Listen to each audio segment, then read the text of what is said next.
आज का हमारा टॉपिक है प्लेस ऑफ सुइंग। इसका मतलब ये होता है कि किस जगह पर आप अपने केस को फाइल करेंगे। तो आइए शुरू करते हैं बिना किसी देरी के। सबसे पहले आता है इसमें सेक्शन 15। सेक्शन 15 बात करता है कि आप जो अपना केस लेकर आएंगे वो लोवेस्ट ग्रेड कोर्ट में लेकर आएंगे। इसका मतलब ये होता है, मान लीजिए 3 कोर्ट के पास ज्यूरिसडिक्शन है आपके मैटर को सुनने के लिए। एक है स्मॉल कोज कोर्ट,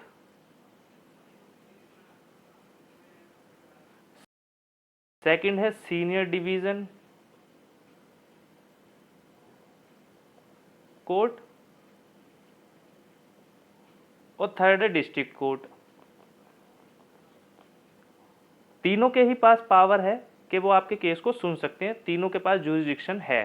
तो अब आप सबसे पहले जो लोएस्ट ग्रेड है, मतलब कि सबसे छोटा कोर्ट जो है, जो जिसका ग्रेड सबसे लो है, जो कि यहाँ पे हम देखेंगे तो स्मॉल कोज कोर्ट है, उसके बाद आता है सीनियर डिवीजन कोर्ट और सबसे लास्ट में आता है डिस्ट्रिक्ट कोर्ट। तो ऐसा नहीं है कि हम अपना केस डायरेक्टली डिस्ट्रिक्ट कोर्ट में ले जाके फाइल कर देंगे। सबसे पहले हम जाएंगे स्मॉल कोज कोर्ट के अंदर। तो इस सेक्शन के तहत हमारा जो केस बनेगा सबसे पहले वो बनेगा स्मॉल कोज कोर्ट के अंदर। तो हम अपना केस जो लेकर जाएंगे स्मॉल कोज कोर्ट के अंदर लेके जाएंगे, ना कि सीनियर डिवीजन कोर्ट में या डिस्ट्रिक्ट कोर्ट में। तो सेक्शन 15 यही बात करता है कि लोएस्ट ग्रेड में आप अपना केस लेकर जाइए। इसके बाद आता है सेक्शन 16। देखो भाई, इसमें बहुत ज़्यादा कंफ्यूजन होती है बच्चों को, तो इसे ध्यान से पढ़ लेना, एक ही बारी में निपटा देंगे इसको। इसे मैंने 3 कैटेगरी में डिवाइड किया है। पहला, जब किसी इमूवेबल प्रॉपर्टी की बात करें।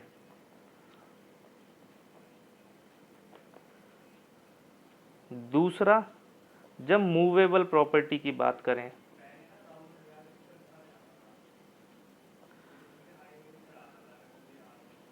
और तीसरा है अगर किसी कंपनसेशन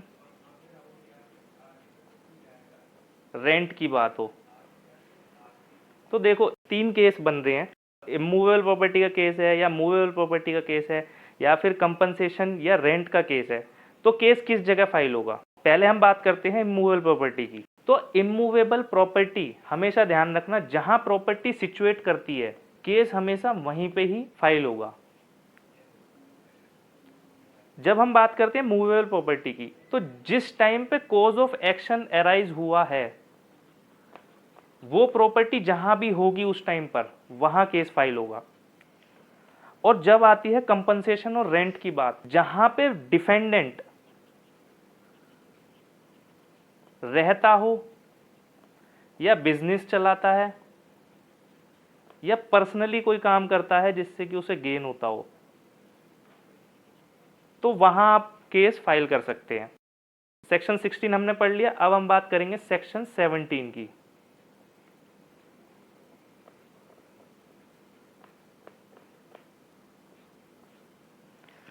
सेक्शन 17 बात करता है कि अगर ज्यूरिसडिक्शन एक से ज्यादा कोर्ट के पास हो, उस केस में कहां सूट फाइल होगा।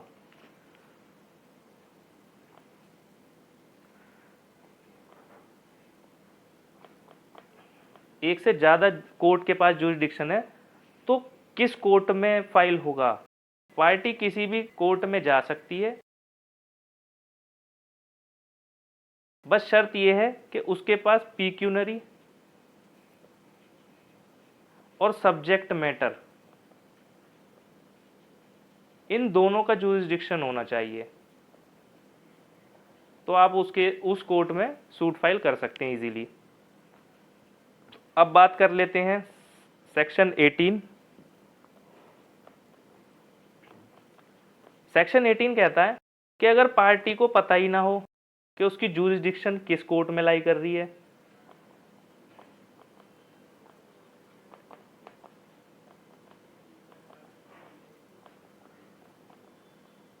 ना कोर्ट को पता है कि ज्यूरिसडिक्शन है भी सुनने की या नहीं है, तो ऐसे केस में सूट कहां फाइल होगा? ऐसे केस में पार्टी डिसाइड करे कि किस कोर्ट में आपको जाना है। मान लो एक कोर्ट है 30 हजारी,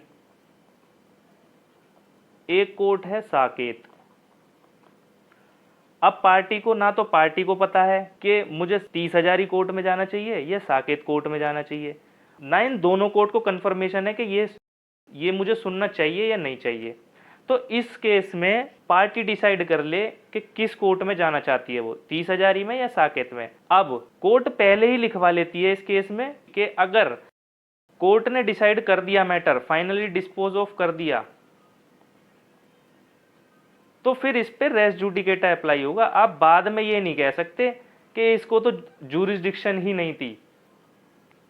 ठीक है, अब सेक्शन 19 देख लेते हैं।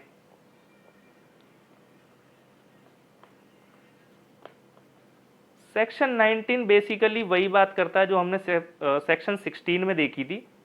ये बात करता है कंपनसेशन की। तो ये तो हम ऑलरेडी पढ़ चुके हैं कि अगर कंपनसेशन की बात आएगी तो जहां पे डिफेंडेंट रहता है या जहां पे वो पर्सनली वर्क करता है गेन के लिए,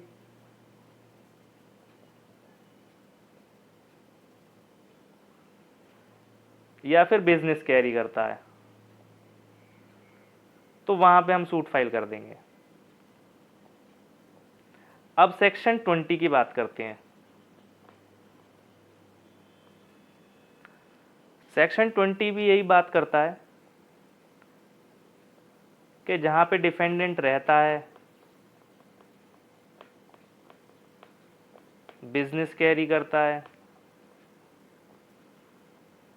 या पर्सनली गेन करता है, तो वहां पे आप सूट फाइल कर सकते हो। अब मोस्ट इंपॉर्टेंट सेक्शन आता है, ये आता है सेक्शन 21। ये कहता है भाई अगर आपको किसी को भी ऑब्जेक्शन है जूरिसडिक्शन से रिलेटेड, तो आपको फर्स्ट अर्ली अपॉर्चुनिटी में ही बताना पड़ेगा। इसका मतलब ये है कि आप पहली या दूसरी हियरिंग में ही बता दो कि भाई तुम्हारे पास जूरिसडिक्शन नहीं है और तुम मैटर को नहीं सुन सकते। ऐसा नहीं है हियरिंग चल रही है, आपको पता लगा कि सूट आपके अगेंस्ट जा रहा है, या ऐसा नहीं है कि केस डिसाइड हो गया बाद में आप अपीलेट कोर्ट में जाके बोल रहे हो कि जी सर इनको तो जूरिसडिक्शन ही नहीं थी, तो अपीलेट कोर्ट बोलेगा कि भाई तूने जब क्यों नहीं बताया, पहले ही फर्स्ट या सेकंड हियरिंग में बता देता। अब हम नहीं सुनेंगे, अब यहाँ पे जो है रेस जुडिकेटा अप्लाई हो जाएगा।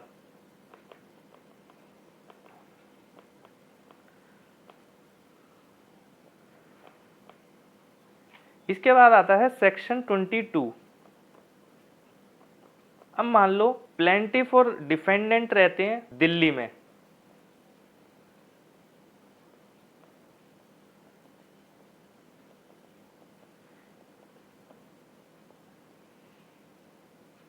इन्होंने कॉन्ट्रैक्ट किया या एक एग्रीमेंट किया मुंबई में। अब वो एग्रीमेंट ब्रीच हो गया किसी कारण से, तो प्लेंटिफ ने सूट फाइल कर दिया। कहां पे? मुंबई में, क्योंकि कॉज ऑफ एक्शन मुंबई में अराइज हुआ था। तो प्लेंटिफ चाहता तो दिल्ली में भी कर सकता था क्योंकि डिफेंडेंट वहां रहता है, और जहां पे कॉज ऑफ एक्शन अराइज हुआ है वहां पे भी कर सकता है प्लेंटिफ। तो प्लेंटिफ ने क्या काम किया, इसको मुंबई में केस फाइल कर दिया। तो यहां पे डिफेंडेंट एक एप्लीकेशन लगाएगा कोर्ट के पास मुंबई कोर्ट में कि जज साहब मैं दिल्ली में रहता हूं और मैं यहां से मुंबई में एग्रीमेंट काम के पर्पज से आया था, और ये जो प्लेंटिफ है इसने मुझे परेशान करने के लिए यहाँ पे केस फाइल किया है, तो आप इस केस को ट्रांसफर कर दो दिल्ली में, मैं वहीं पे निपट लूंगा इससे। तो मुंबई की कोर्ट बोलेगी ओके और वहां पे ट्रांसफर कर देगी।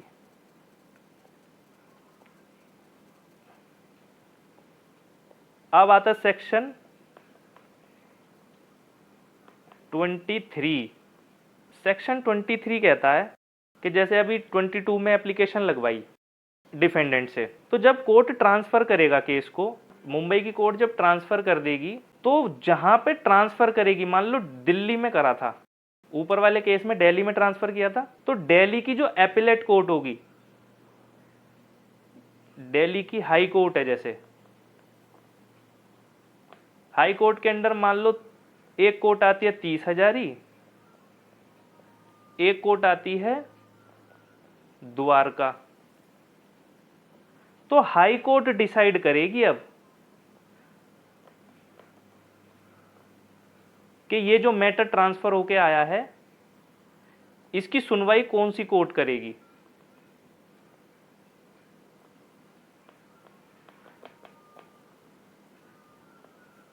ये दिल्ली हाई कोर्ट डिसाइड करे। समझ में आ गया? अब आगे बढ़ते हैं हम सेक्शन 24।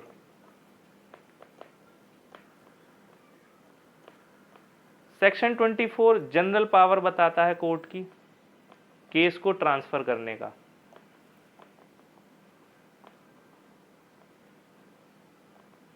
इसमें यह है कि पार्टी एप्लीकेशन लगाए या किसी किसी केस में कोर्ट भी स्यू मोटो ले सकता है और केस को ट्रांसफर कर देगा। सिंपल यही बोलता है, जनरल पावर है उसकी कोर्ट की कि वो किसी भी केस को ट्रांसफर कर सकता है ऑन द एप्लीकेशन या फिर स्यू मोटो लेके।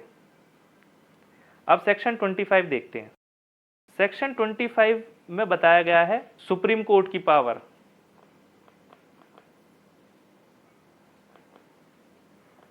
ट्रांसफर करने की। ये सेक्शन बोलता है या तो पार्टी एप्लीकेशन दे दे या फिर कोर्ट भी स्यू मोटो ले सकती है। इसका एक बहुत बढ़िया एग्जाम्पल बताता हूं। एग्जाम्पल है, आपने केस सुना होगा कुलदीप सेंगर का, जो बीजेपी के नेता हैं। तो इनका जो केस था, ये यूपी के रहने वाले थे। जो इनका केस का ट्रायल था वो दिल्ली में चला था। वो क्यों चला था? वो इसलिए चला था कि क्योंकि ये बहुत पावरफुल पर्सन थे।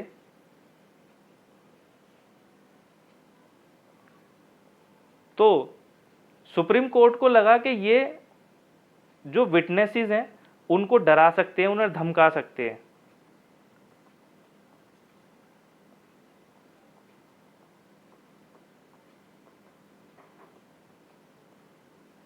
और जो एंड्स ऑफ जस्टिस है, मतलब जस्टिस मीट नहीं हो पाएगा अगर ये विटनेस को डरा देंगे, धमका देंगे या प्लेंटिफ को कोर्ट तक आने ही नहीं देंगे।